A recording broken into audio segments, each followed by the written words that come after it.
우리 하나님의 말씀 읽고 우리 이제 기도하겠습니다. 우리 사도행전 28장 30절과 31절입니다. 같이 읽겠습니다. 바울이 온 이태를 자기 셋집에 머물면서 자기에게 오는 사람을 다 영접하고 하나님의 나라를 전파하며 주 예수 그리스도에 관한 모든 것을 담대하게 거침없이 가르치더라. 아멘. 기도하겠습니다. 하나님, 오늘 네 사람의 확신반을 수료하고 세 사람의 세례를 받으며 또 변기환 귀한 성도님이 오늘 주의 교회에 등록했습니다. 아버지 하나님 축복하시고 교회가 날마다 새 사람으로 넘치게 하시며 날마다 하나님의 은혜로 축복되어지는 그런 아름다운 교회 되게 해 주시옵소서. 특별히 귀한 변귀한 성도 하나님 붙들어 주셔서 교회 안에 좋은 일꾼 되게 하시고 하나님의 나라의 일꾼 되게 하시며 하나님 앞에 영광된 자 되게 해 주시옵소서. 오늘 시간 또한 말씀을 나눕니다. 말씀이 우리에게 크고 놀라운 은혜가 되게 해 주시옵소서. 모든 것 주 앞에 감사드리며 예수님의 이름으로 기도드립니다. 아멘. 오늘은 이제 우리가 교회의 원형이라고 하는 부분들을 여러분들과 함께 나누려고 합니다. 모든 게 원형이 있습니다. 여러분, 자동차도 최초에 나온 원형들이 있죠. 모든 것에 원형이 있습니다. 그래서 오늘 이 시간에 교회의 원형이 무엇인가, 교회의 정말 오리지널 폼이 무엇인가를 여러분들과 함께 나누는 겁니다. 우리는 장로교회입니다. 그리고 장로교회에서도 합동측 장로교회입니다. 장로교회는 이제 이 원줄기가 있습니다. 그게 뭐냐면 우리 한국의 장로교회를 이제 전파한 교단이 어디냐면 호주 장로교회, 미국 장로교회, 카나다 장로교회 세 교회에서 이제 선교사님들이 와서 이제 이 우리나라에 이제 장로교회를 세웁니다. 그게 130년 전입니다. 그리고 나서 이제 그 당시 아펜젤러 목사님이랑 언도도 목사님이 같이 하면서 이제 아펜젤러 목사님은 이제 그 감리교 선교사였었어요. 그래서 감리교가 같이 전파되어지고 또 언도도 목사님 통해서 이제 장로교, 언도도 목사님 미국 장로교 소속 이제 선교사입니다. 그래서 우리나라에서 이제 복음을 전하게 되어지고요. 그래서 우리 장로 교단이 세워집니다. 그러니까 우리 한국 장로교는 세 뿌리를 가지고 있어요. 그게 이제 미국 장로교회, 호주 장로교회, 그 다음에 카나다 장로교회입니다. 근데 이 세 장로교회 뿌리는 어디냐면 스코틀랜드 장로교회입니다. 스코틀랜드는 존 낙스에 의해가지고, 존 낙스는 누구냐면 칼빈의 제자입니다. 칼빈으로 에게 가르침을 받았던 존 낙스에 있어서 스코틀랜드의 장로교회가 세워지면서 거기에서 또 이제 미국으로 건너가게 되죠. 그러면 스코트 장로교회 위가 누구냐? 그게 칼빈이 세운 제네바 교회입니다. 그래서 모든 장로교회의 원류는 제네바에서 칼빈이 목회했다. 지금부터 500년 전이죠. 그때 이제 목회했던 곳이 이제 이제 장로교회의 원형이고요. 거기서 이제 스코틀랜드 장로교회, 그다음에 영국 장로교회, 그것이 이제 이 아메리카로 건너와서 이제 그 미국 장로교회, 카나다 장로교회, 그것이 또 호주로 넘어가서 호주 장로교회, 그리고 선교사를 파송해서 이제 한국 장로교회. 그래서 이제 이렇게 어떤 족보가 만들어집니다. 그래서 이제 그렇게 되어지죠. 자, 그런데 이제 여기서 중요한 것이 그러다 보니까 우리 이제 교회들마다 스코틀랜드 장로교회 또 이제 이제 칼빈이 목회했던 제네바 장로교회에 관심을 갖습니다. 그것이 최초의 장로교회이기 때문에 그렇습니다. 그런데 여러분, 우리가 닮아가야 할 그리고 우리가 원형으로 삼아야 할 교회는 스코틀랜드 장로교회도 아니고 미국 장로교회도 아닙니다. 우리가 닮아가야 할 것은 사도행전에서 말하고 있는 교회, 사도행전에서 우리에게 말씀하고 있는 그 교회가 우리가 배우고 우리가 따르고 우리가 가져야 될 원형의 교회지 지상의 교회가 아니라고 하는 거예요. 왜냐하면 지상의 교회는 다 문제가 있어요. 칼빈이 참 위대한 신학자이고 위대한 성경학자도 이기도 하지만 그러나 여러분 500년 전에 목회하면서 500년 전에 문화라고 하는 곳에 나름대로 오류가 있어요. 그러니까 여러분 칼빈의 목회했던 제네바 교회도 마찬가지고 스코틀랜드 교회도 마찬가지고 다 이런저런 가장 성경적인 교회임에도 불구하고 뭔가 부족한 점들이 있었어요. 우리가 그것을 바라보면서 오늘 이 시간에 사도행전에서 말씀하고 있는 진정한 교회의 모습이 무엇인가. 왜냐하면 사도행전이라고 하는 것은 사도들이 복음을 전하면서 이 땅에 교회를 세웠던 그런 그 행전이에요. 그런 이제 역사가 기록된 곳이죠. 그래서 오늘 이 시간에 이제 사도행전에서 말씀하고 있는 교회의 원형, 교회 원형이 무엇인가를 여러분들과 함께 나누면서 이제 은혜를 나누려고 합니다. 특별히 오늘은 성경을 한 절 한 절 읽어가면서 여러분들과 말씀을 나눌 겁니다. 그래서 제가 성경을 찾아 읽으세요라고 하는 부분은 펴서 읽고 밑줄을 꼭 쳐두세요. 그게 교회의 원형이기 때문에 그래요. 자, 먼저 우리 사도행전 2장 4절 말씀을 읽습니다.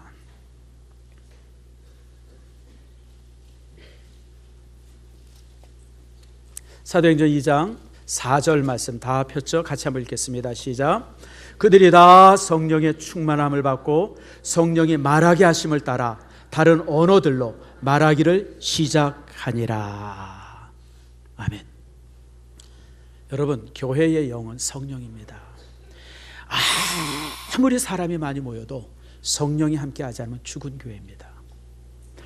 저는 선교제에 가서 참 항상 가슴 아픈 얘기를 들을 때마다 참 듣는 게 하나가 있어요. 그게 뭐냐면 선교지 교회들이 성도들이 한 40명, 50명, 한 60명, 80명 이렇게 막 모인다 그래요. 그러다가 한 20, 30명이 막 때를 져가지고 나가서 옆에다 교회를 새로 세운대요.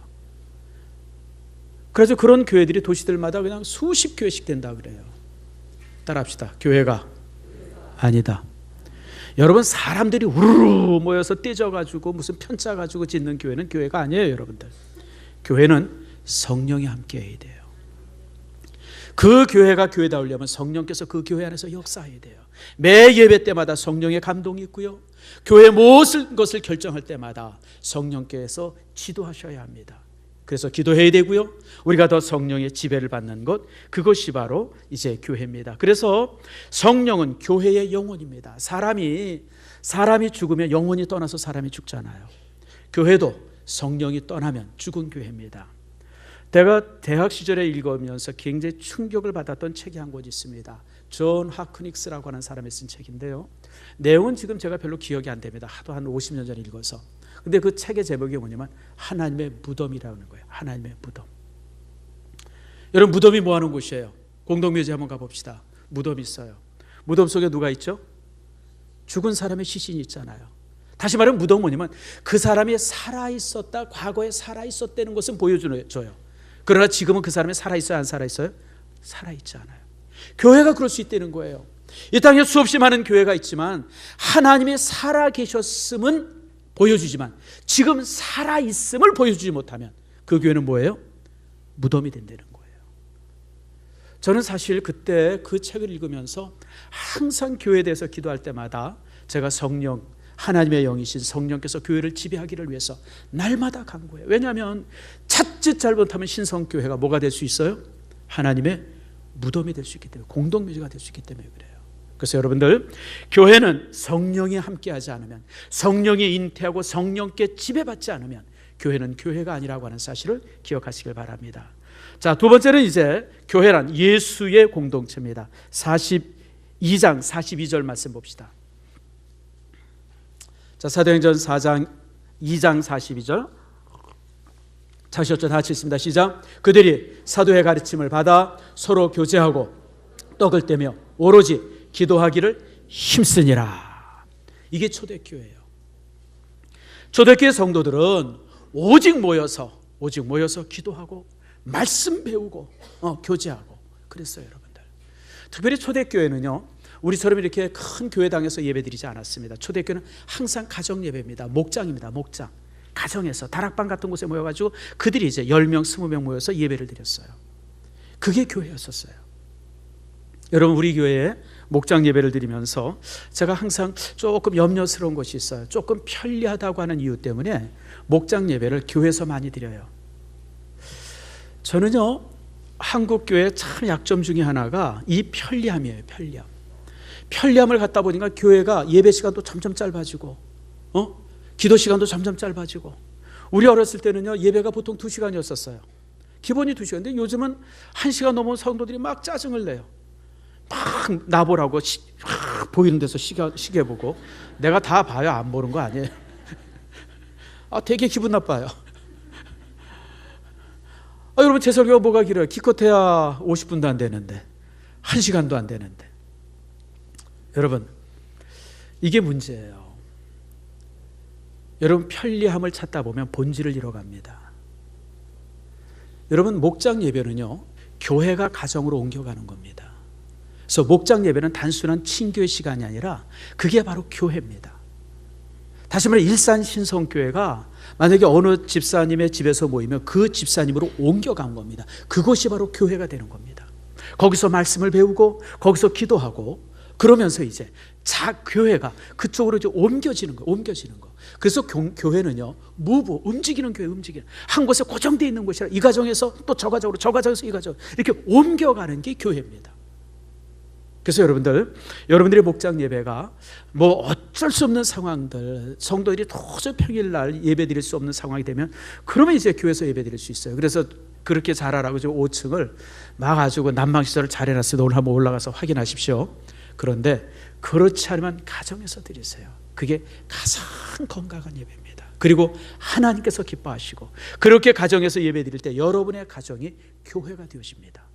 여러분 얼마나 영광스러워요. 내 집이 교회가 되는데, 내 가정이 교회가 되는데 그것 이상 가정의 영광이 어디 있습니까? 그래서 여러분들 가능한 가정에서 예배 드릴 수 있도록 여러분 힘을 쓰기를 축복합니다. 세 번째는 이제 사도행전 3장 말씀입니다. 3장의 6절 말씀을 읽습니다.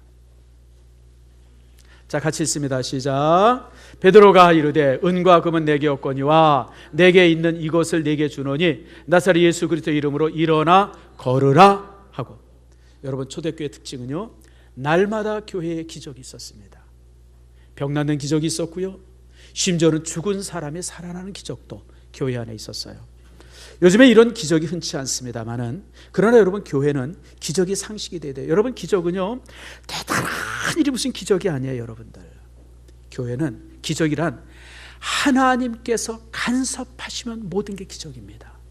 내 삶에 하나님의 간섭이 있어요. 오늘 아침에 교회 오는데 하나님의 간섭이 있어요. 여러분 이 시간 예배 드리는데 하나님의 간섭이 있어요. 여러분들 직장 생활하는데 하나님의 간섭이 있어요. 주님의 도움이 있어요. 그게 바로 기적이에요. 여러분들 기적. 꼭 무슨 뭐 천재지변이 무슨 뭐 일어나고 무슨 뭐 그냥 이번 지진같이 그냥 막 무너지려고 그러다가 그냥 막, 여러분 이런 게 기적이 아니고, 사실 여러분 포항도 기적 아니에요. 더 큰 지진이 일어났으면 어떨 뻔했어요. 여러분들 5.2가 아니라 6.2, 7.2 됐으면 어떨 뻔했어요. 그 위가 월성 원자력 발전소 있고요, 또 포항제철 있고요, 그리고 또 제 사촌이 거기 사는데 높은 아파트에. 여러분 더 큰 지진이 있었으면, 나는 참 지진이 일어난 건 참 안타깝지만 그 정도 지진인 게 너무너무 감사해요. 사망자가 없잖아요. 그리고 이렇게 건축해서는 안 된다고 하는 경고가 그 속에 있잖아요. 참 그래서 저는 이번 포항 지진이 하나님께서 우리를 사랑하시는구나 라고 하는 생각을 다시 한번 해봅니다. 여러분 이런 모든 것이 기적이에요.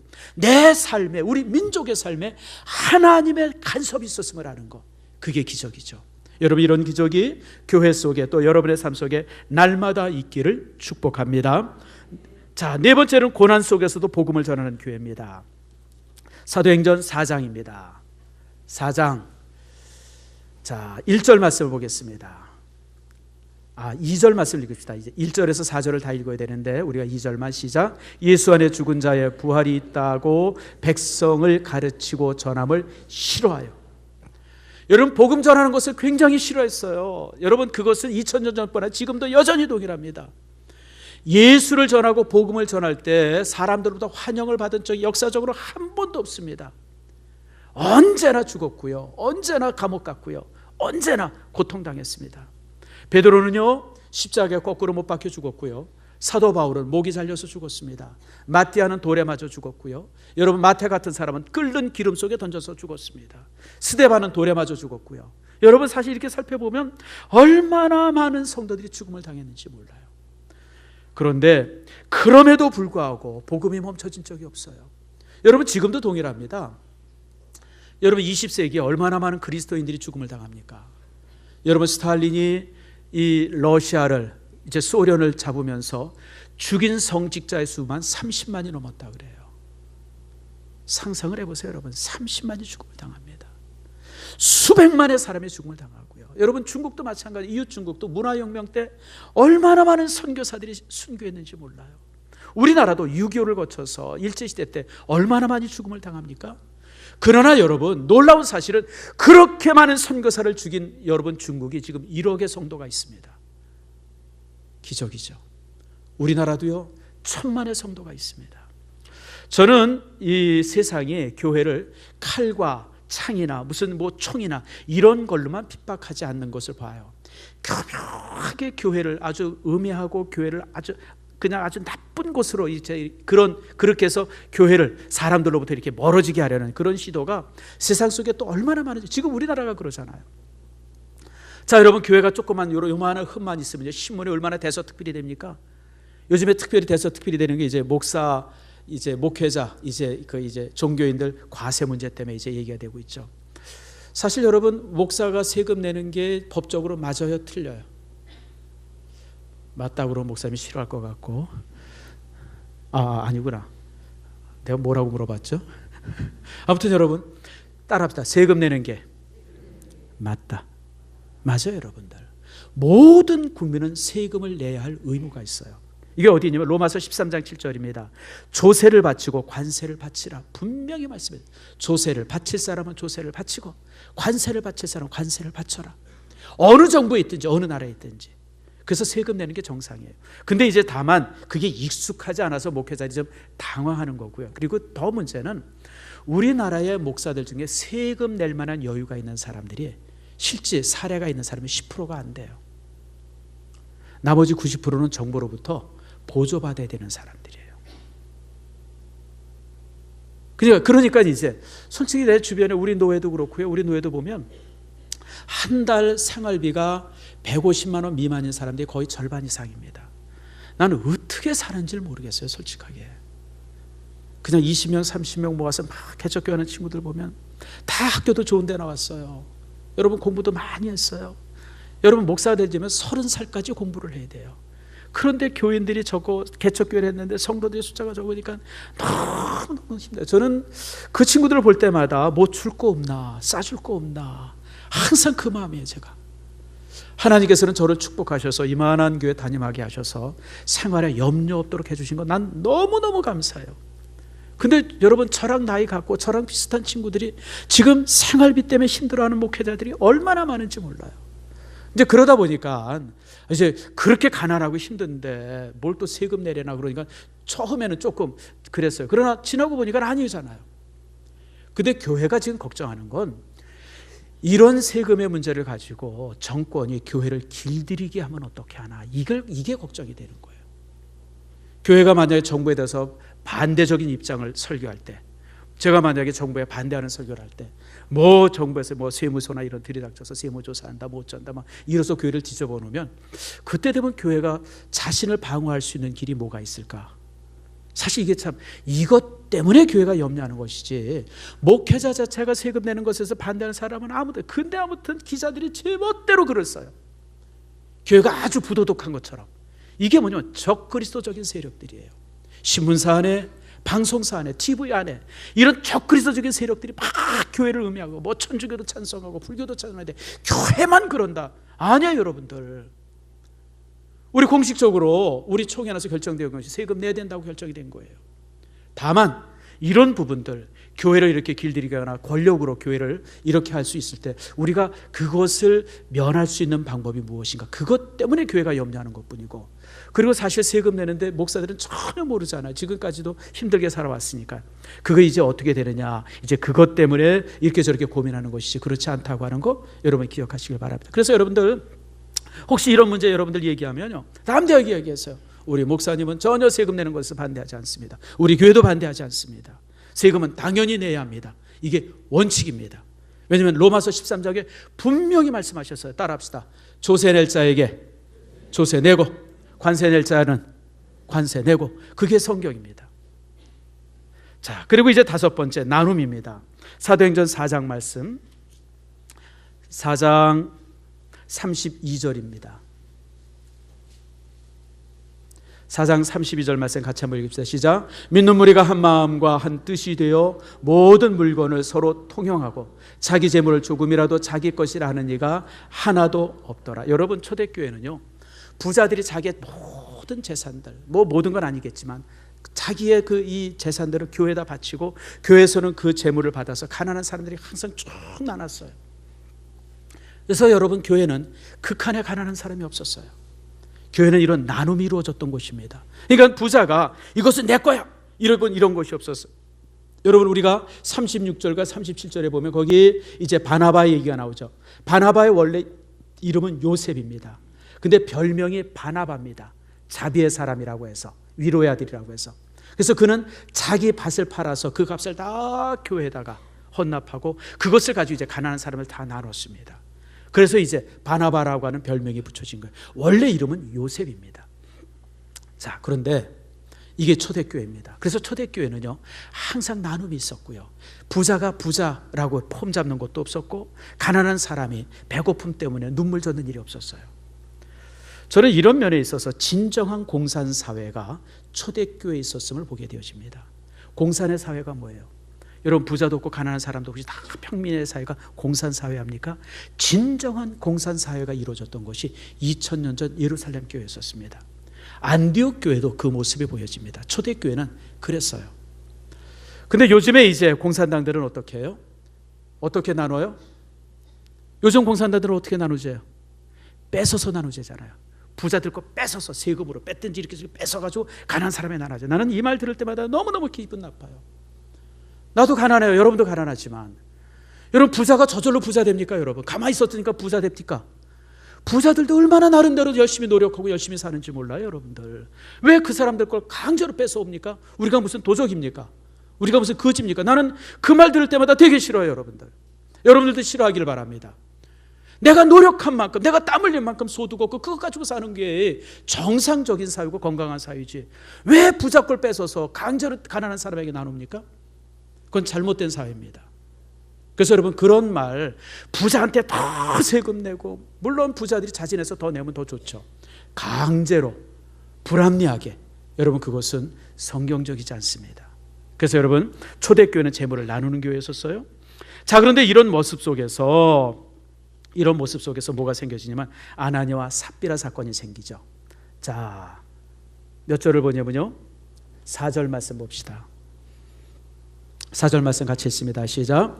땅이 그대로 있을 때에는 내 땅이 아니면 내 마음대로 할 수 없더냐? 어찌하여 이 일을 내 마음에 두었느냐? 사람에게 거짓말하는 것이 아니요 하나님께로다. 자, 여러분, 제가 한번 여러분에게 물어볼게요. 여기 물으면 질문이 많아서 미안합니다. 나는 아나니아와 삽비라보다 낫다고 생각하시면 한번 손 들어보세요. 나는 아나니아와 삽비라보다 낫다. 제가 볼 때 여기 한 명도 없어요. 솔직하게 제가 얘기할게요. 아나니아와 삽비라는 자기 재산을 팔아서 반을 교회에다 바친 사람이에요. 혹시 여러분 중에 여러분 집이나 땅 팔아서 반 교회에다 바친 사람 있습니까? 있으면 한번 손 들어보세요. 여러분, 아나니아와 삽비라를 함부로 얘기하지 마세요. 나는 대단히 어떤 면에서 존경해요. 야, 어떻게 자기 재산의 반을 교회에다 바칠 수 있을까? 아파트 40평 산들 사람이 40평 아파트 팔아서 20평으로 이사가고 나머지 금액을 교회에다가 특별히 구제헌금으로 바쳤다고 그러면 여러분, 어버조이죠. 이런 사람이 세상에 어디 있어요? 근데 죽잖아요. 죽음을 당하잖아요. 돈의 문제가 아니에요, 여러분들. 얼마를 바쳤는가가 중요한 게 아니에요. 문제는 4절 후반절에 있는 말씀이죠. 거짓말이에요, 거짓말.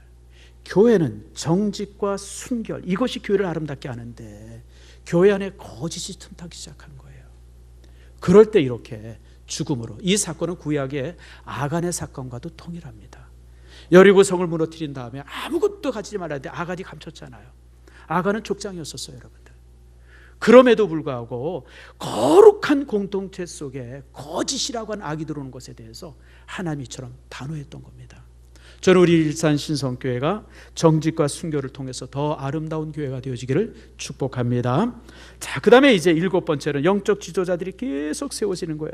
사도행전 6장 7절입니다. 자, 밑줄을 채우세요. 자, 같이 읽겠습니다. 사도행전 6장 6절을 읽읍시다. 시작. 사도들 앞에 세우니 사도들이 기도하고 그들에게 안수하니라. 초대교회 교회 성도들이 막 늘어나기 시작했어요. 사도들 12명이 정신없이 사역을 하는데 도저히 이게 손발이 다 따를 수가 없어요. 그래서 이제 그 중에 7명을 사람을 이렇게 세워서 이 집사로 안수하는 장면이 본문의 내용입니다. 여러분, 교회는요, 새로운 지도자들이 계속 세워져야 합니다. 옛날 오래된 지도자들이 탁 자리 잡고 오래 있는 것보다 새로운 사람들이 끊임없이 나와야 돼요. 회장도 해마다 바뀌는 게 좋고요. 여러분, 지도자들도 항상 바뀌는 게 좋아요. 물론 그 자리에 꼭 있어야 될 분들이 있어요. 전문으로 하는 사람들은 그 자리에 있어야 되지만 그렇지 않으면 끊임없이 돌아가면서 하는 것이 성경적입니다. 여러분, 교회 리더십은 독점해서는 안 됩니다. 항상 나눠 가져야 합니다. 왜냐하면 교회의 주역은 오직 예수 그리스도이시기 때문에 그렇습니다. 저도 마찬가지고요. 담임 목사님 저도 마찬가지고 우리 교회 모든 장로들도 마찬가지고 안수집사나 권사나 다 모두가 조연이지 우리가 주연 아니에요. 주님께서 간두라 그러면 지금이라도 간둬야 하고, 주님께서 하라 그러면 지금이라도 누구든지 나서서 일할 수 있어야 합니다. 사람이 영광 받기 시작하면 교회는 그때부터 죽기 시작합니다. 요즘 참 부끄러운 것 중에 하나가 명성교회 얘기가 자꾸만 신문에 실리는 거 보면서 너무너무 가슴이 아파요. 여러분, 명성교회가 얼마나 대단한 교회예요. 한 사람의 욕심 때문에 교회의 이름이 명성교회뿐 아니라 한국교회 전체 이름에 지금 먹칠이 되잖아요. 난 너무너무 가슴 아파요. 정말 그 아들이 후임으로 이렇게 서 있을 만한 믿음이 있으면, 또 실력이 되면 따로 개척시켜주면 되지. 개척하게 하면 되지. 꼭 무슨 내 교회 후임으로. 저는 내 두 아들이 목사 아닌 게 너무너무 감사해요. 감사드리는 게 조금 이상합니다만은 혹시 만약에 큰아들 놈이 만약 목사라 그러면 여러분들이 얼마나 도끼눈을 치두고 날 못 쳐다보겠어요. 혹시나. 난 그런 사람 아니에요. 나는요, 우리 인산 신성교회 사임하면 그대로 나갈 겁니다. 내가 교회에 무슨 권리가 있어요? 다만 이제 여러분들이 교회에 이제 오래 있었으니까 또 이제 개척했으니까 그 공로를 인정해서 원로 목사로 여러분들이 청빙해 주면 감사함으로 받을 뿐이고, 여러분 그 이상의 내가 신성교회 무슨 권리가 있어요? 여러분들, 이 교회가 정명과 목사교회예요? 나는 내 교회 있으면 너무 좋겠어요. 여러분들 아니에요. 여러분, 누구의 교회예요? 그리스도의 교회예요. 나도 마찬가지고 그 누구도 교회에 대한 어떤 권리도 갖지 않다고 하는 거 기억하세요. 그러므로 여러분들 이렇게 세울 때 여러분 참 이렇게 좋은 분들이 나오죠. 종종 교회에 사람을 세울 때 이런저런 말들이 참 많이 듣습니다. 신앙의 연조가 짧다는 얘기를 제일 많이 들어요. 자, 물어봅시다. 스데반과 빌립 집사 신앙의 연조가 얼마나 됐을까요? 기껏 길어도 2년이 못 넘습니다. 왜냐하면 예수님이 3년 사역하셨고요. 근데 여러분, 예수님 3년 사역할 때 두 사람의 이름이 안 나오잖아요. 그러니까 예루살렘에서 믿은 사람들이에요. 예수님이 부활하고 나서. 그러면 여러분, 기껏해 믿음이 1년 안 된 사람이에요. 여러분, 그런 사람 스데반이, 그런 사람 빌립이 사도보다 더 위대하게 사역하지 않습니까? 신앙의 연조가 무슨 상관이 있어요? 여러분, 몇 년 믿고 몇십 년 믿은 게 무슨 의미가 있어요? 여러분, 그런 얘기 앞으로 하지 마세요. 신앙의 연조가 짧은데 이런 얘기 하지. 다만 우리 헌법에는 혹시 모르니까 몇 년 정도는 교회에 있는 사람으로 하라, 혹시 모르니까 그런 것을 해놨지. 제가 보기엔 그렇지 않아요. 세례도 마찬가지입니다. 예수 믿습니다라고 그 자리에서 바로 세례 주는 게 교회의 원리입니다. 다만 한국 교회는 혹시 그렇게 하면 혹시 잘못될까 봐 얼마 정도 시간을 지나서 이제 세례 주게 하는 것뿐이지, 원래 성경적으로는 바로 세례하는 것이 예수 믿습니다로 바로 세례 주. 그런 면에서 침례교가 우리보다 훨씬 더 성경적입니다. 침례교는 바로 주잖아요. 예수 믿겠다 그러면 오늘 예수 믿을 사람 나오세요. 일어서면 바로 나와서 침례 주잖아요. 어떻게 생각하면 장로교보다, 장로교는 다만 조금 그래서 그런 거예요. 두 번째, 또 하나는요, 또 너무 직분을 쉽게 준다고 하는 말이 있어요. 여러분, 자격이 있어서 되는 사람이 누가 있어요? 제가 40년 전에 목사 안수를 받습니다. 그럼 제가 40년 전에 목사 안수 받을 때 목사 자격이 있었을까요? 없었을까요? 지금은 제가 여러분 보기에 목사답습니까? 아니요. 충격이네요. 여러분, 저는 40년 전에 목사 안수 받고요, 지금까지 제대로 된 목사 되려고 무진장 발버둥 치는 사람 중에 하나입니다. 제가 은퇴할 때쯤 되면 제대로 된 목사가 혹시 될까? 아직도 저는 부족한 게 많아요. 말도 그렇고 설교도 그렇고. 제가 항상 스스로 많이 반성해요. 여러분, 누구나 마찬가지예요. 자격이 있어서 장로 되는 사람이 어디 있고 자격이 있어서 권사 안수집사 되는 사람이 어디 있습니까? 다 부족하죠. 부족하지만 세우는 거예요. 세우니까 되잖아요, 여러분. 베드로 보세요, 여러분들. 베드로 같은 사람은 사도 될 자격이 전혀 없는 사람이에요. 여러분 보세요. 예수를 3번씩 부인한 사람인데 쫓아보내고 야단을 쳐도 여러분 정말 이렇게 모자르지 않을 텐데 주님께서 다시 세우잖아요. 바울 같은 사람 보세요. 교회를 얼마나 핍박했어요. 스데반을 죽인 사람이에요. 교회를 무너뜨린 사람이에요. 세우니까 사도가 되잖아요. 염려하지 마세요, 여러분들. 그래서 여러분들 많이 세워야 돼요. 특별히 우리 장로교 헌법은요, 교회 안에서 리더십이 독점되지 못하도록 하는 것이 장로교 헌법입니다. 우리 헌법은 미국의 헌법을 그대로 옮겨오면서 조금 이제 유하게 옮겨옵니다. 미국에서는요, 장로가 되어지면 6년 되어지면 무조건 사임입니다.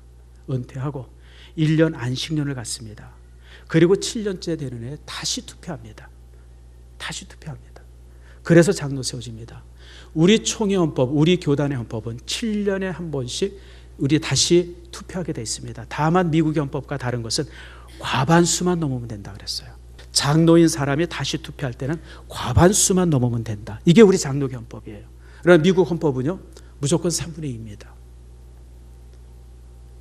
우리 헌법은 내가 볼 때 굉장히 좀 유하게 이제 좀 개정이 된 겁니다. 왜 개정이 됐냐면 우리나라 옛날에 장로님의 이 교회에 한 번, 두 번밖에 없었는데 7년마다 투표하다 보면 이게 또 혹시 안 되는 사람 있으면 상처받고 시험 들고 막 이럴까 봐 그런 부분들이 조금 유화되어져서 지금 있는 건데 사실 이걸 시행을 서로 못하고 있죠. 저도 사실 볼 때마다 이게 시행해야 되는데 헌법이니까.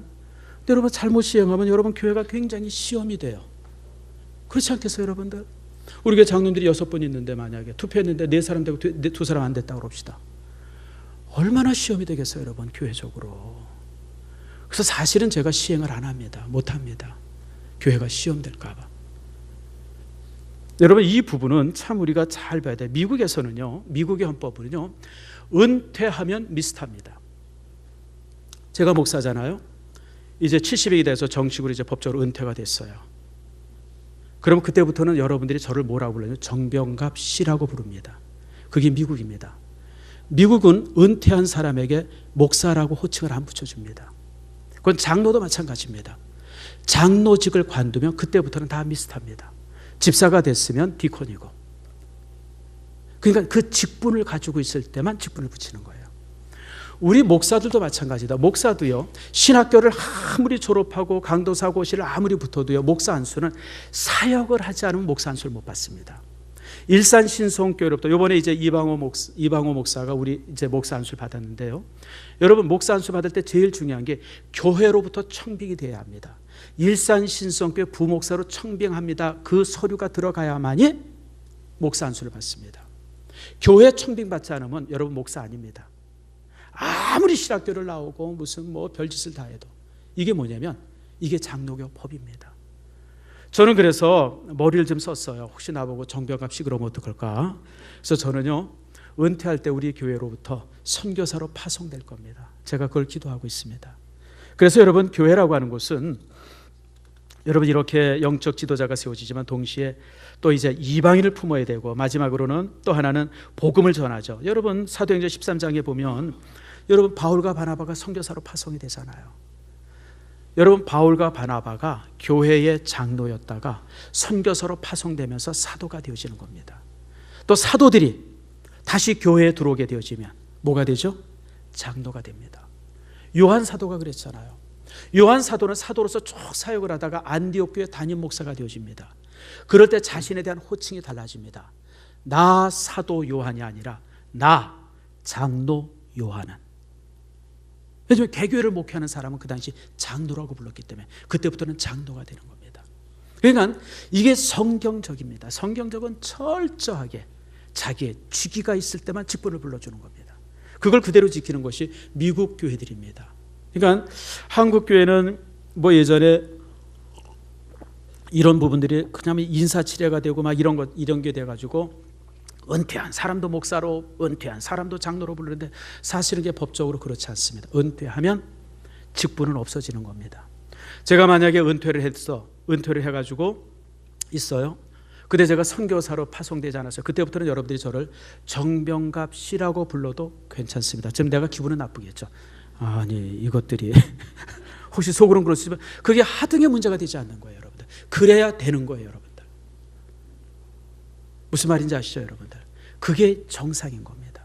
그게 성경적입니다. 초대교회가 언제나 그래왔습니다. 그래서 초대교회에 가장 좋은 명칭은 서로 간에 불렀던 형제요, 자매요. 이게 최고의 호칭이었었고요. 그것보다 더 존칭은 성도입니다. 성도.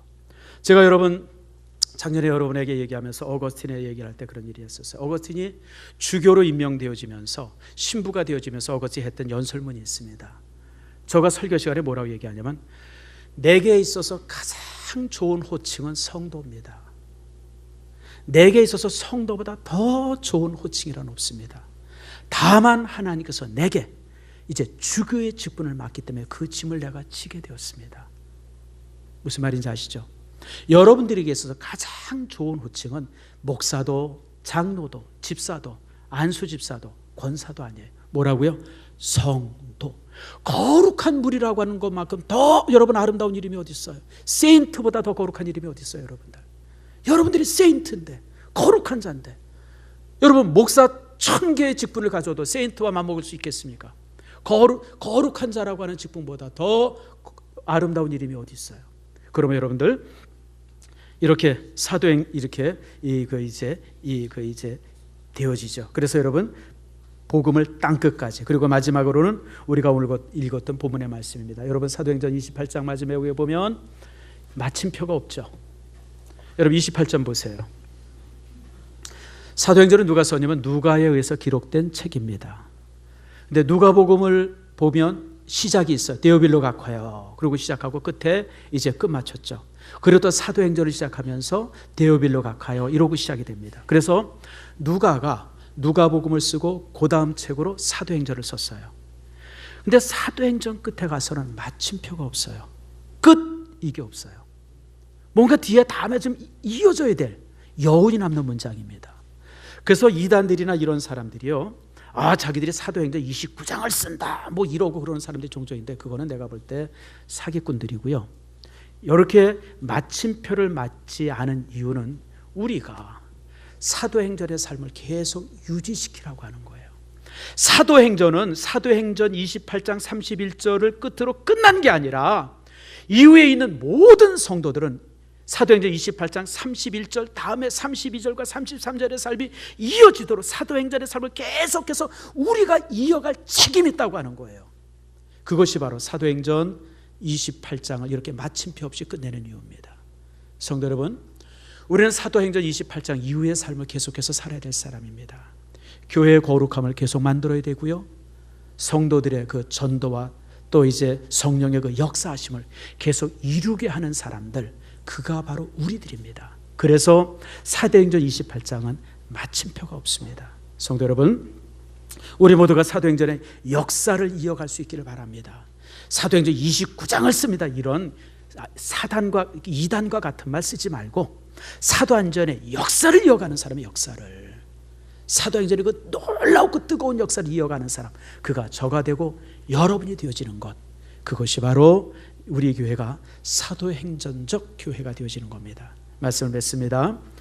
여러분, 오늘 10가지 말씀을 이렇게 짧게 살펴봤습니다. 하나하나 살펴봐도 사실은 참 많은 시간이 가겠지만 여러분들에게 이해가 좋기 위해서 사도행전 교회는 어떤 교회인가, 이런 부분들을 함께 나눴습니다. 아무쪼록 이 말씀을 기억하고 우리 일산신성교회가 정말 하나님께서 원하시고 꿈꾸는 그런 교회가 되어지길 바라고, 그런 모습 속에서 즐겁게 춤출 수 있는, 정말 그럴 수 있는 교회가 될 수 있도록 여러분 함께하는 축복이 저와 여러분 속에 있기를 축원합니다. 우리 다 같이